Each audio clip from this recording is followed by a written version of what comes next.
आज चलना है हमें पास्ट। कौन सा है, 8वां?7वां? पीछे वाला कौन सा था? 6वां? 6वां ही था, 7वां डलवा डलवा दिया था क्या? 6वां आप लिख लीजिए, 6वां उसको लिख लीजिए, इसको 7वां, ठीक है। ये हमारा कौन सा है भाई? 7वां टेंस है पास्ट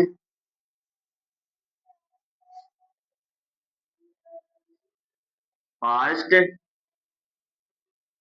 परफेक्ट टेंस। कौन सा है भाई? Past perfect tense. Past perfect tense. Heading डाल दो सभी लोग। इसके आइडेंटिफाइड यानी कि पहचान देखेंगे। इस टेंस की पहचान देखेंगे। देखना भाई, जिन हिंदी वाक्यों के अंदर में क्या आ जाएगा, कोई भी वाक्य है इसके लास्ट में चुका है नहीं, था, क्या था। है वाला पढ़ चुके हैं ना, अब था वाला। चुका है, चुकी है नहीं, थी, क्या चुकी थी। सही है। चुके थे, क्या चुके थे। हो गया। या फिर आ जाएगा या, हाँ, ई थी, या फिर ए थे, लिया था, क्या लिया था, या फिर दिया था, क्या दिया था, या किया था, क्या किया था। आदि आएगा, क्या आएगा? आदि आएगा। ठीक है। तो हमारा कौन सा टेंस माना जाएगा? वो हमारा पास्ट परफेक्ट टेंस माना जाएगा। ठीक है। अभी इधर देखना, दिया लिखा है, क्या लिखा है भाई? लिया था, दिया था, क्या, यानी कि जो प्रेजेंट परफेक्ट में पहचान थी ना, वही सेम टू सेम पहचान रहेगी। है की जगह में क्या हो जाएगा? था। क्या हो जाएगा भाई? था। इधर देखिएगा, जिन हिंदी वाक्यांश में चुका था, मैं खाना खा चुकी थी, वे घर से जा चुके थे, वह वहां आ चुका था, वह यहाँ आया था, वह वहां आया था, या फिर वह गई थी, गई थी, सोहन वहां गए थे, या फिर वे लोग वहां गए थे, है ना। उसने मुझे देख लिया था, उसने मुझे पेन दिया था, उसने काम किया था। ऐसा यदि आ जाए तो हमारा कौन सा टेंस माना जाएगा? Past perfect tense. इसकी हेल्पिंग वर्ब क्या होगी? इसकी हेल्पिंग वर्ब क्या होगी? हेल्पिंग वर्ब मतलब, हेल्पिंग वर्ब क्या होता है भाई? सहायक क्रिया।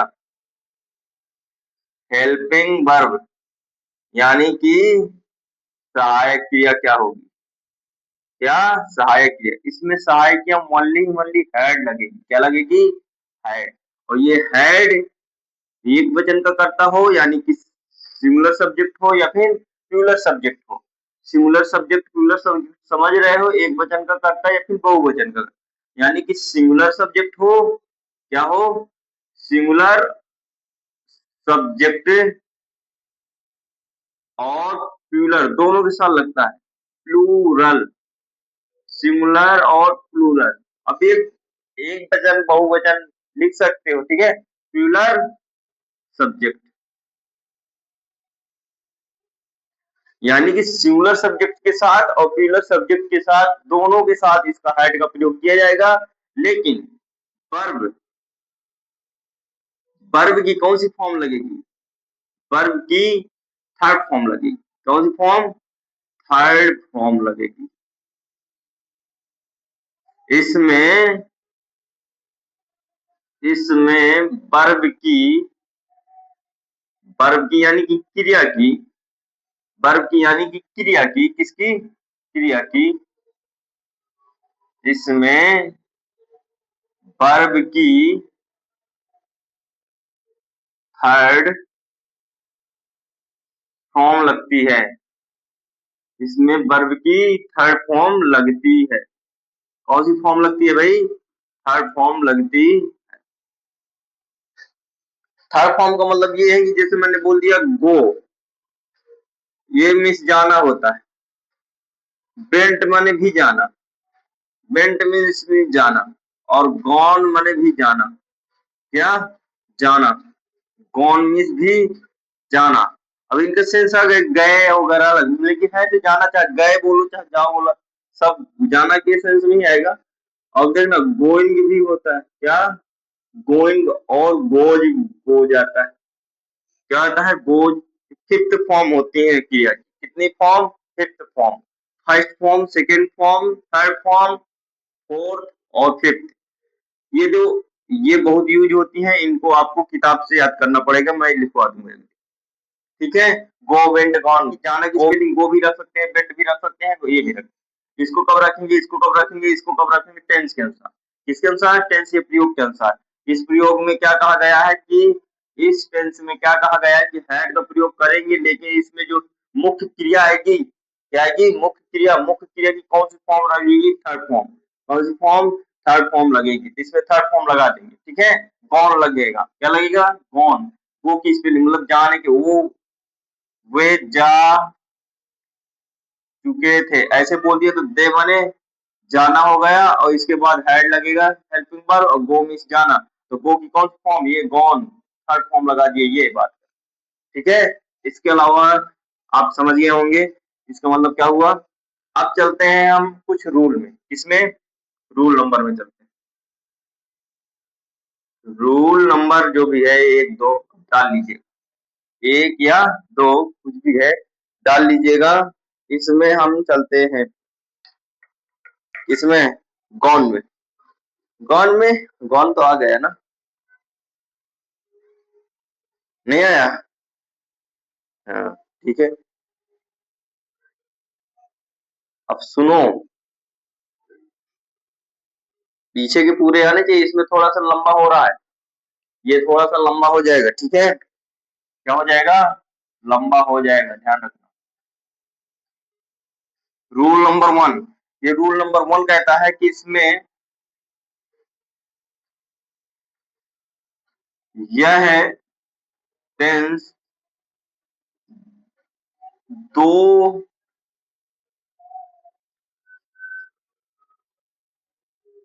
वाक्यों के साथ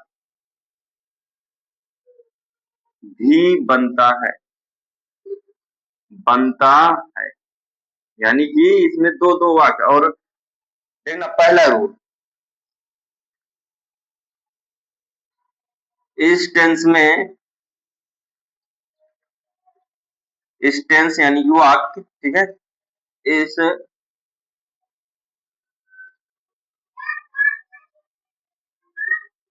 इस वाक्य में, ये मत लिखो, अगला रूल डाल लो सीधा। रूल नंबर टू, यदि वाक्य में, लिख लो भाई सभी लोग, यदि वाक्य में पहले ही आ जाए, क्या आ जाए? पहले ही, तो उसकी अंग्रेजी, उसकी अंग्रेजी बिफोर, क्या? बिफोर या ऑलरेडी, ऑलरेडी लगाते हैं, लगाते, क्या लगाते हैं भाई?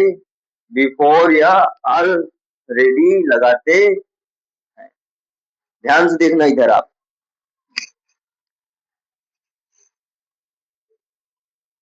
देखना बिफोर जो होता है ना, बिफोर, और क्या है? एक ऑलरेडी। यहाँ पे देखना ऑलरेडी, ये तो वाक्य के लास्ट में लगा दोगे, वाक्य के लास्ट में। कहा? लास्ट में। जब भी वाक्य में पहले ही आ जाए तो समझ जाना कि बिफोर या आफ्टर, ये बिफोर या फिर ऑलरेडी लगाए, दोनों में से किसी एक को लगाएंगे। इसको अगर लगाना है तो वाक्य के लास्ट में लगा दो, चल जाएगा। पहले ही की स्पेलिंग हो जाएगी। और यदि आपको ऑलरेडी लगाना है तो फिर क्या करोगे, हेल्पिंग वर्ब के बाद लगाना है, हेल्पिंग वर्ब के बाद लगाना, किसको, ऑलरेडी लगाना है, आ जाएगा, पहला नियम होगा। इसके बाद चलते हैं, जो भी है पहला है दूसरा, अब चलते हैं अगले नियम में। सभी नियम स्टेप बाय स्टेप आपको लिख लेना है, इसको लिखो पाठ से, लिख गया। यदि वाक्य में पहले ही आ जाए तो क्या लगाएंगे, बिफोर या ऑलरेडी। बिफोर का उपयोग कहाँ करेंगे, वाक्य के लास्ट में। जैसे जैसे मैं एक वाक्य बोल देता हूँ, ठीक है, जैसे उसने मुझे पहले ही देख लिया था, देख लिया था। अब देखना, लिया था, दिया था, किया था, ये आया पास्ट परफेक्ट, इसमें हेड लगेगी सहायक क्रिया, और क्रिया के अंत में क्या लगेगी, थर्ड फॉर्म।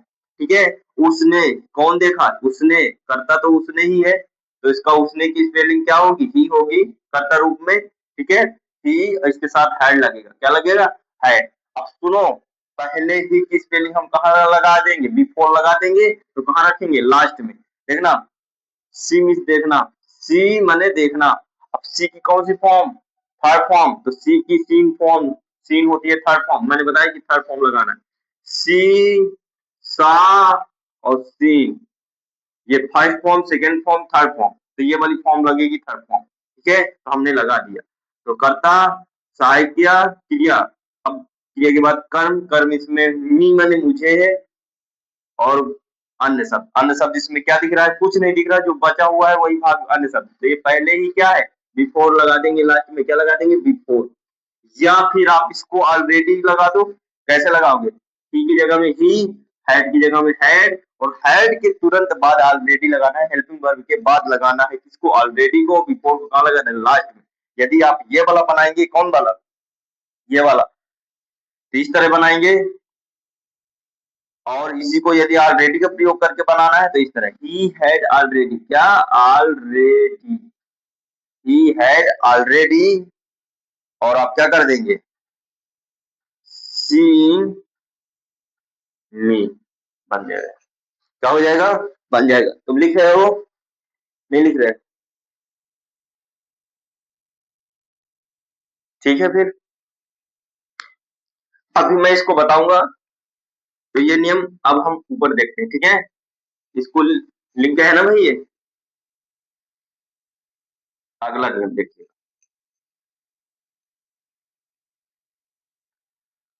रूल नंबर अगला, रूल नंबर जो भी है तीसरा, जो भी हो, यदि वाक्य में से पहले आ जाए, से पहले, तो उसकी अंग्रेजी, उसकी अंग्रेजी बिफोर और के बाद की स्पेलिंग, के बाद की अंग्रेजी, के बाद की अंग्रेजी, क्या भाई, अंग्रेजी आफ्टर लगाते हैं, क्या लगाते हैं, आफ्टर, बिफोर, क्या, बिफोर, आफ्टर लगाते हैं। और बिफोर आफ्टर माने होता है, देखना, बिफोर माने से पहले, आफ्टर माने के बाद, सही है, आफ्टर मीन्स के बाद। यानी कि जब भी वाक्य में के बाद आपको दिखे, उसकी स्पेलिंग क्या लगाना है, आफ्टर, क्या, आफ्टर लगाना है, उसकी स्पेलिंग आपको आफ्टर लगाना है। अगर से पहले दिख जाए तो उसकी स्पेलिंग क्या लगाना है, बिफोर लगाना है। अब थोड़ा सा हम इसमें बता देते हैं कि ये वाक्य के बीच में या शुरू में कहीं पर भी आ सकता है, ठीक है, तो ध्यान रखना, इधर से देखना, एक कंजेक्शन में पढ़ा दूंगा, क्लियर हो जाएगा, लेकिन आप टेंस में देख लो, सही है, देखना, रूल नंबर अगला, रूल नंबर अगला जो भी है चौथा, रूल नंबर अगला लिखो, इसको मिटा दूं,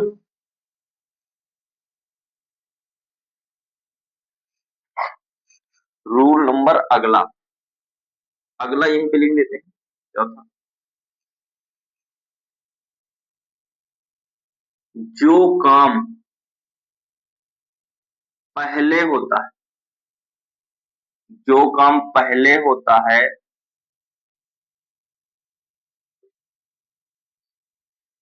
उस उस वाले वाक्य को,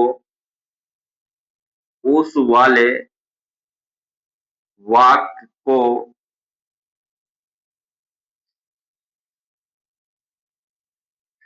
ऐसे नहीं लिखो, आफ्टर एंड बिफोर का प्रयोग पढ़ाते, ठीक है। बिफोर लेते, क्या, बिफोर, रोल नंबर। बिफोर का अर्थ होता है से पहले, क्या, से पहले, मैंने पीछे वाले नियम में लिखा है, से पहले, सही है। ये प्रयोग कब होगा, जो काम या कार्य, ठीक है, जो काम पहले होगा, पहले होगा, उस वाले वाक्य को, उस वाले वाक्य को पहले बनाएंगे, पहले बनाते, पहले बनाते, सही है भाई। अब आफ्टर का प्रयोग,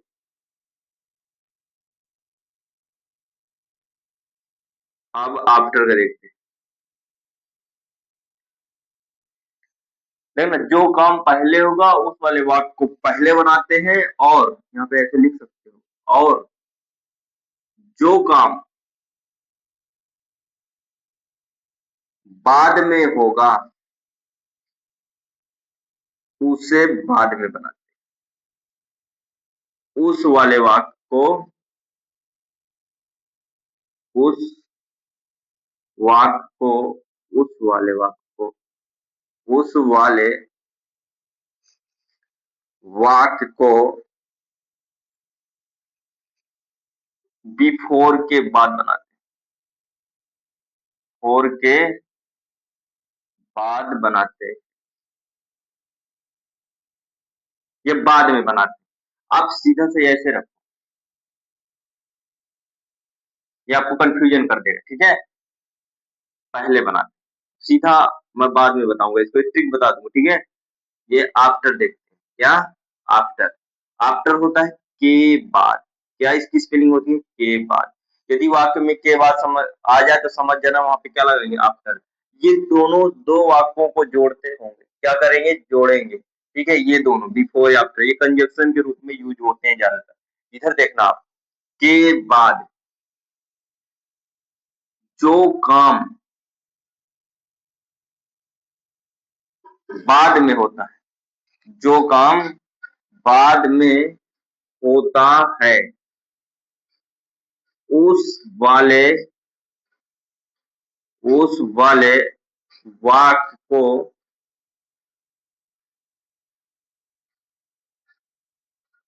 पहले, क्या, पहले बनाते, बनाते हैं,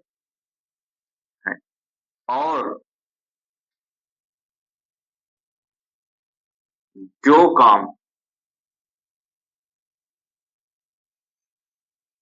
बाद में होता है, जो काम पहले होता है, वो यहाँ पे लिखा है, ठीक है, ये लिखने की जरूरत नहीं, बनाते हैं, ठीक है। अब एक नियम और लिखना, सीधा एकदम इसी नियम का ट्रिक है वो, मान लीजिए क्या है, इसी नियम का ट्रिक है, रूल नंबर जो भी है अगला, ये चार था, पांचवा क्या था, चौथा थी, ये क्या था, पांचवा। इधर देखना, पांचवा देखते हैं, यानी कि पास्ट, पास्ट परफेक्ट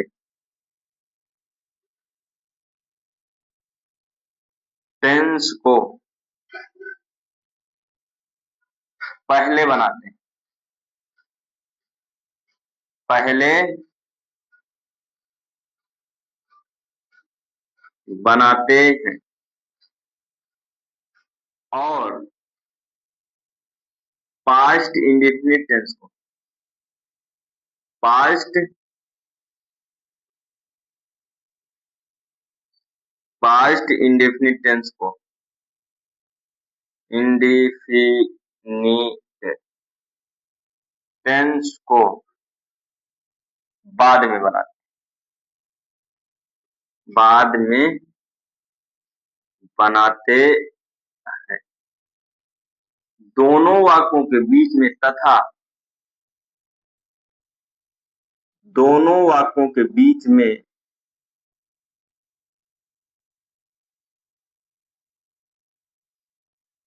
वाक्यों के बीच में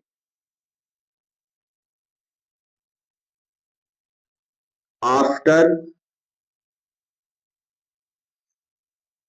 या बिफोर लगाते हैं। क्या लगाते हैं? बिफोर लगाते।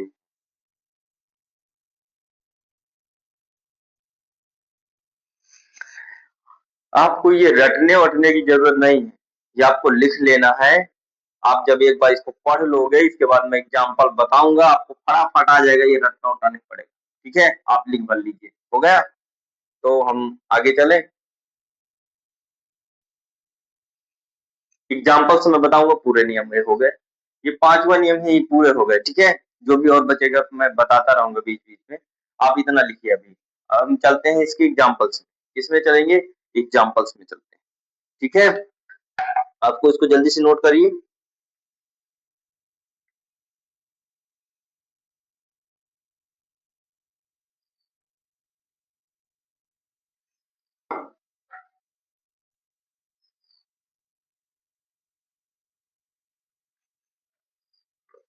नोट कर लिया भाई?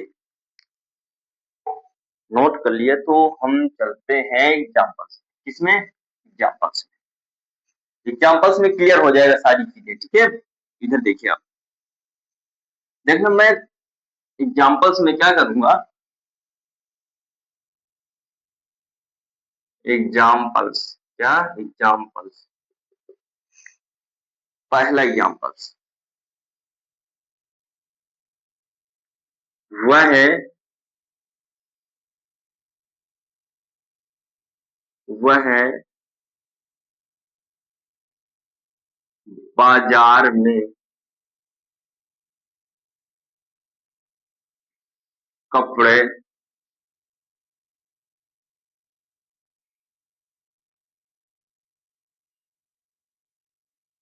खरीद लिया। खरीद लिया। दूसरा देखो, तुम स्कूल में। कहा भाई? स्कूल में अंग्रेजी। क्या? अंग्रेजी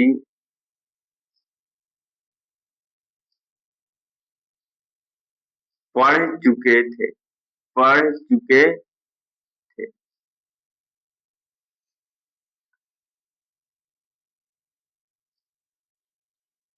श्यामा पहले ही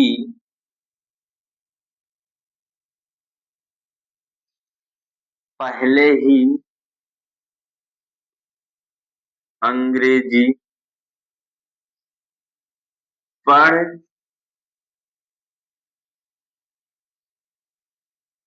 चुकी थी। प्ले 3 एग्जाम्पल देखते हैं। ठीक है, देखना, वह बाजार में कपड़े खरीद लिया था। कौन? खरीद लिया। कपड़े, बहुत सारे कपड़े खरीदा होगा। किसने? उसने। ठीक है, उसने बाजार में कपड़े खरीद लिया, ऐसे भी लिख सकते हैं। उसने, लो, अब भिड़ रहा है। उसने बाजार में कपड़े खरीद लिया।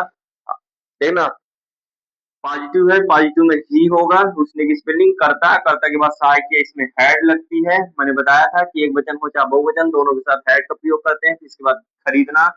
खरीदना की स्पेलिंग नॉट इसमें है, नहीं है। बाई, बाई की स्पेलिंग होती है बॉट। BOUGHT, बॉट मीन्स खरीदना। क्या? बॉट मीन्स खरीदना। अब इधर देखना, थर्ड फॉर्म है बाई की, किसकी? BUY की। किसकी है? BUY की थर्ड फॉर्म बॉट। क्या होती है? बॉट। इधर देखिए, ही हैड बॉट, इसके बाद क्या खरीदा? प्रश्न, वो सॉरी, कर्ता हो गया, सहायिका हो गई, और फिर क्रिया, क्रिया के बाद कर्म। कर्म क्या है? कपड़े। क्या खरीदा था? कपड़े। क्या लगा के ऑब्जेक्ट नंबर 1 ढूंढते हैं भाई? वो क्रिया थी। अब इसमें ऑब्जेक्ट नंबर 2 नहीं है, केवल एक ही ऑब्जेक्ट है और एक अन्य शब्द है। क्या है? अदर वर्ड है। बाजार में, उसने कर्ता हो गया, खरीदना क्रिया, और लिया है, लिया का क्या हो गया? Helping verb. इधर देखना, बॉट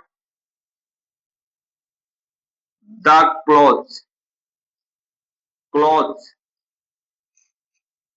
क्लोथ्स इसलिए करेंगे भाई,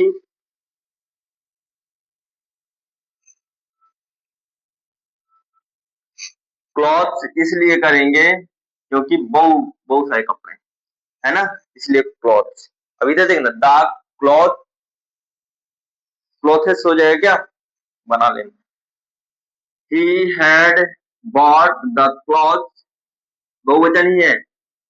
the cloth in the market, in the market, in the market, in the market, और हमारा ये बन के रेडी हो गया। इधर देखिएगा, तुम स्कूल में लगा लो यहाँ पे, स्कूल में अंग्रेजी पढ़ चुके थे, बहुवचन है यू। अब यहाँ पे एक वचन था, इसमें बहुवचन है, क्या अलग अलग लगी? यही लगेगी है, सेम टू सेम, क्योंकि एक ही हेल्पिंग वर्ब है। हैड, एक मिनट रुकिएगा आप।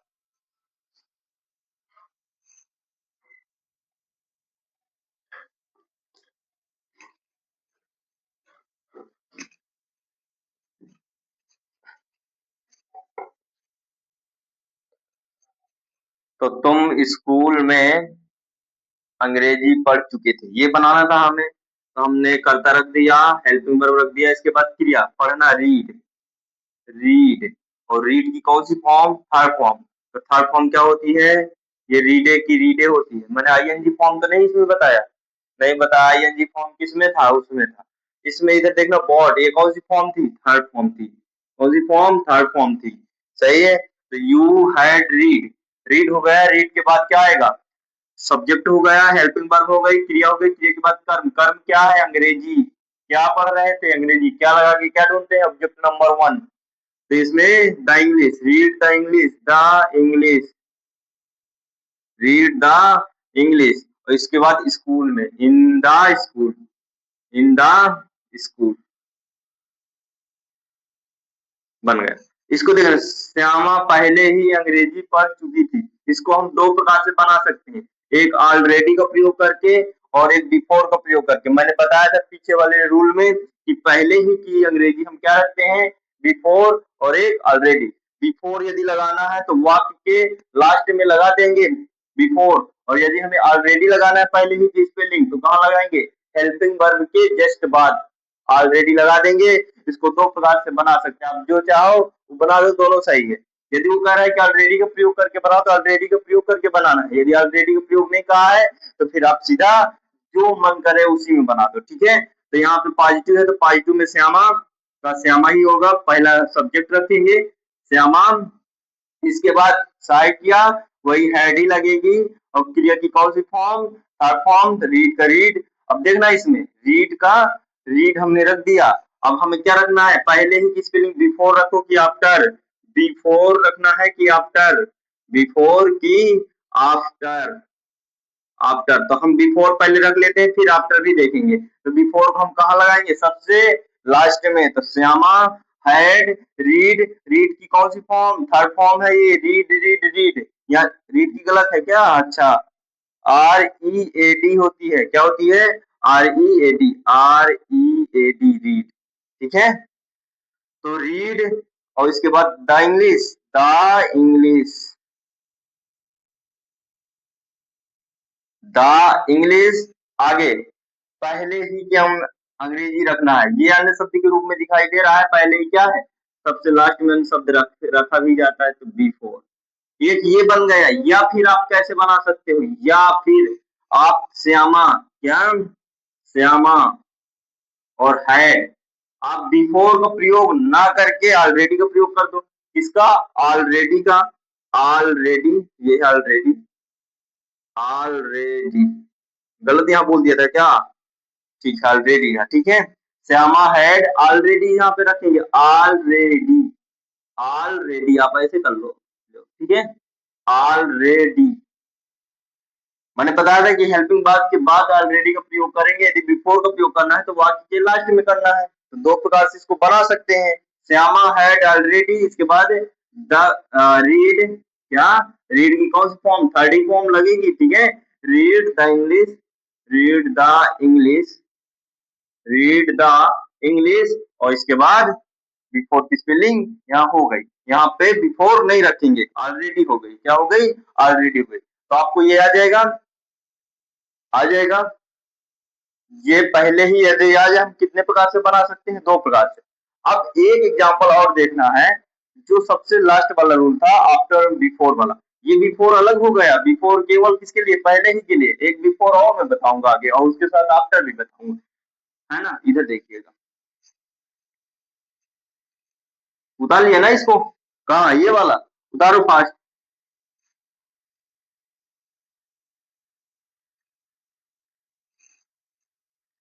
हो गया, देखना, मेरे, क्या, मेरे जाने से पहले,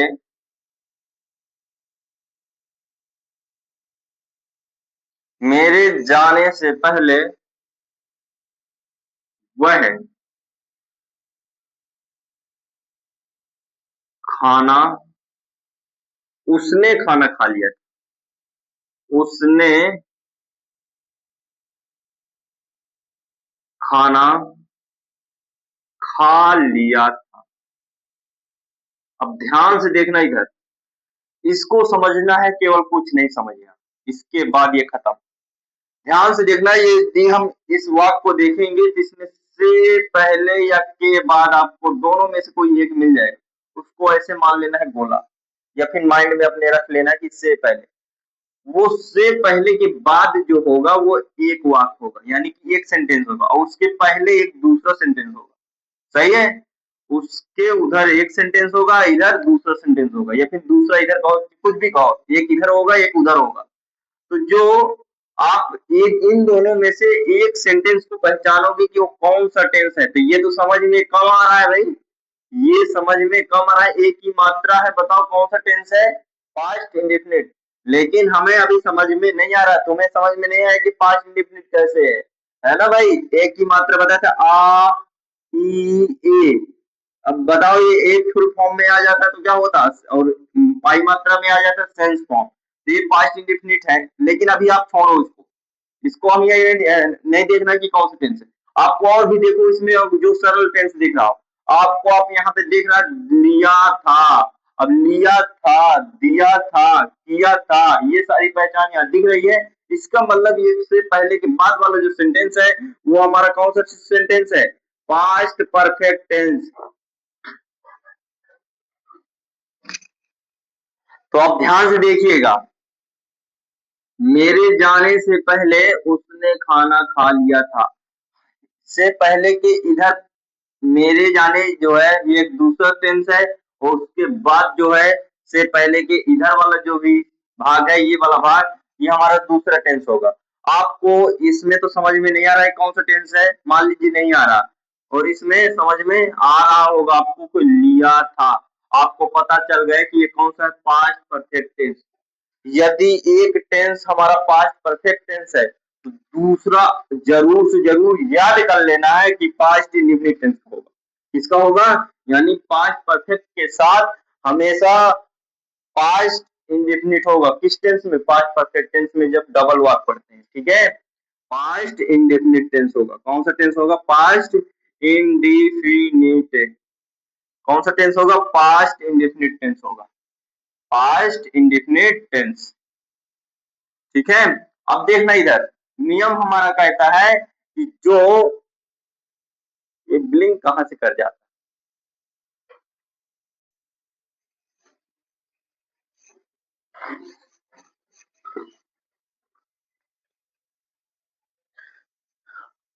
आप लोग सभी लोग शोर मत करिए, बैठ जाइए चुपचाप। कुछ टेक्निकल इशू आ गया है, वो अभी हम इसको समझ लेते हैं, इसके बाद एग्जांपल हम कल देखेंगे, ठीक है। और वो अभी ठीक नहीं हो पाएगा इतना जल्दी, इसलिए इसको हम देख लेते हैं। इधर देखिएगा आप तब तक। मैंने बताया मेरे जाने से पहले उसने खाना खा लिया था। देखना ये जो टेंस है ये पास्ट परफेक्ट टेंस है। जब भी से पहले और के बाद वाला वाक्य हो, यानी कि डबल वाला वाक्य हो, उसमें आपको एक ना एक टेंस की पहचान मिल जाएगी। उस टेंस में हमें पहली पहचान मिली है कि पास्ट परफेक्ट टेंस है। तो याद रखना कि जब भी पास्ट परफेक्ट टेंस हो तो उसके साथ में जो भी दूसरा टेंस होगा वो पास्ट इंडेफिनिट का होगा। यदि आपको यहाँ पहचान समझ में नहीं आ रही है तब तो आप क्या करेंगे, इसमें होता क्या है, जो पास्ट परफेक्ट टेंस होता है उसको हम पहले बनाते हैं, और जो पास्ट इंडेफिनिट टेंस होता है उसको हम बाद में बनाते हैं, इधर बनाएंगे। और से पहले या के बाद की स्पेलिंग बीच में लगा देंगे। यहाँ पे से पहले है तो बिफोर लगा देंगे। क्या लगा देंगे, बिफोर। और यदि यहाँ पे के बाद होता तो आफ्टर लगा देते। क्या लगा देते, आफ्टर। ये पास्ट परफेक्ट टेंस वाले को इधर बना देंगे और पास्ट इंडेफिनिट टेंस वाले को उधर बना देंगे, हमारा ये सेंटेंस बन जाएगा। इसका यही रूल है कि पास्ट इंडेफिनिट वाले को पहले बनाओ। सही हो गया, सही हो गया तो ठीक है। इधर देखिए हमारा नियम ये है कि पास्ट इंडेफिनिट वाले टेंस को इधर बनाओ, पास्ट परफेक्ट टेंस वाले को इधर बनाओ। तो हमने क्या किया, मेरे जाने से पहले उसने खाना खा लिया था, तो हम इसको हम पहले इधर बना देंगे। तो ही माने उसने की स्पेलिंग ही रखेंगे, और फिर लिया था हैड का प्रयोग होगा, क्रिया की थर्ड फॉर्म लगेगी। उसने खाना खा लिया था, ईट। ईट की कौन सी फॉर्म, थर्ड फॉर्म ईटेन होगी। Eaten the food, eaten the food, eaten the food हो गया। He had eaten the food before. इसके बाद मेरे जाने से, आई मीन्स मैं हो गया, और जाने की स्पेलिंग गो। लेकिन हमें पता है कि पास्ट इंडेफिनिट में इसको बनाए थे, गो की कौन सी फॉर्म लगेगी, दूसरी सूरत, क्योंकि पॉजिटिव है वो बेंट होगी। तो आई बेंट, आई बेंट हो गया। और ये हमारा वाक्य इस तरह से बन गया। उतार लो भाई इसको। देखना पास्ट परफेक्ट टेंस वाले को इधर बनाना, पास्ट इंडेफिनिट वाले को इधर। यदि बाई चांस ये पास्ट नहीं होता, फ्यूचर परफेक्ट होता, क्या होता, फ्यूचर परफेक्ट, तो ये पूरा टेंस ही ना दे देता। तो इधर का टेंस कौन सा होता, प्रेजेंट का होता। इसका होता प्रेजेंट का, वो मैं आगे प्रेजेंट वाले वो फ्यूचर वाले में पढ़ाऊंगा, ठीक है। ये आप इधर ध्यान रखिएगा, इससे पहले के बाद आ जाए तो से पहले के उधर एक दूसरा सेंटेंस होता है, उसके इधर एक दूसरा सेंटेंस होता है, ठीक है। उस टेंस को हम दोनों में से कोई एक पहचान लेंगे, परफेक्ट वाला मिलेगा। परफेक्ट वाला मिल गया तो हमें पता है कि पास्ट परफेक्ट का है, तो इधर पास्ट इंडेफिनिट का जरूर से जरूर होगा, ये याद कर लेना। यदि ये फ्यूचर परफेक्ट है तो इधर प्रेजेंट इंडेफिनिट का होगा, जरूर से जरूर ये याद कर लेना, ठीक है। यदि इधर इधर पास्ट परफेक्ट है, इधर पास्ट इंडेफिनिट, और इधर फ्यूचर परफेक्ट है, तो प्रेजेंट इंडेफिनिट में बनेगा। तो इसको हम पास्ट पास्ट इंडेफिनिट में बनाएंगे तो करता है और क्रिया है, तो हमने करता आई रख दिया। मेरे, मेरे की स्पेलिंग तो माई होती है, लेकिन क्या करें, माई का कौन सा फॉर्म, कर्ता रूप, सब्जेक्टिव केस आई होता है ना, मैंने चार्ट में पढ़ाया होगा, सही है। तो आई रख दिया। और बेंट मीन्स जाना, गो मीन्स जाना, गो की कौन सी सूरत, यानी कौन सी फॉर्म, उसकी सेकंड फॉर्म। कौन सी फॉर्म, सेकंड। गो बेंट गॉन होती है, गॉन थर्ड फॉर्म होती है। इसमें हम रखेंगे थर्ड फॉर्म, कौन वाले में, इस वाले में। और इसमें कौन सी, सेकंड फॉर्म। टेंस याद है ना, पास्ट इंडेफिनिट का पॉजिटिव में सेकंड फॉर्म लगती है, और इसमें तो हमेशा चाहे पॉजिटिव हो चाहे निगेटिव हो चाहे कुछ भी हो, तो हम क्या लगा देंगे, सीधा थर्ड फॉर्म। आया ना समझ में, नहीं आया अभी, आ गया, ठीक है। आ जाना चाहिए, ठीक है। अब यदि मैं यहाँ पे बताऊं के बाद लिख दूं, के बाद, तो क्या ये वाले को इधर बना देंगे, नहीं, इसको ही इधर ही बनाएंगे। मैंने उसमें एक लिखा है कि जो जो काम पहले होता है उस वाक्य को पहले बनाते हैं, अगर यहाँ पे से पहले लिखा है, और जो काम बाद में होता है उसको बाद में बनाते हैं। लेकिन यहाँ पे के बाद लिखा है, इसलिए जो बाद में काम होगा उसको पहले ही बनाएंगे, सही है। यानी कि यहाँ पे के बाद लिखा है तो जो बाद में काम होगा उसको ही पहले बनाएंगे, लेकिन बाद में काम होगा मेरे जाने के बाद, यानी पहले मैं गया उसके बाद उसने खाना खा लिया, तो बाद में ये काम हुआ कि ये काम, मैं पहले गया इसके बाद उसने खाना खा लिया ना, तो फिर क्या होगा, ये बाद में हो गया, तो बाद वाले को पहले बना देंगे। और जो बाद यहाँ पे बाद लिखा है तो बाद वाले को पहले बनाना, यदि यहाँ पे पहले लिखा है तो पहले वाले को पहले बनाना। ठीक है, इशू आज होता ही रहेगा, आप इतना समझ लीजिए और बना के लाइएगा, इसको पढ़ के आइएगा थोड़ा सा। ठीक है, कल हम इसके एग्जाम्पल और भी बताएंगे और फिर हम चलेंगे नेक्स्ट में। ठीक है, तो आप इसके सारे रूल पीछे के आपको थोड़ा सा ध्यान रखना है कि इसी नियम पर ही आधारित है। ठीक है, तो हम चलते हैं आज। ठीक है, अब एक एक करके आप निकलिएगा, शोर मत करिएगा। ठीक है, लेट्स गो।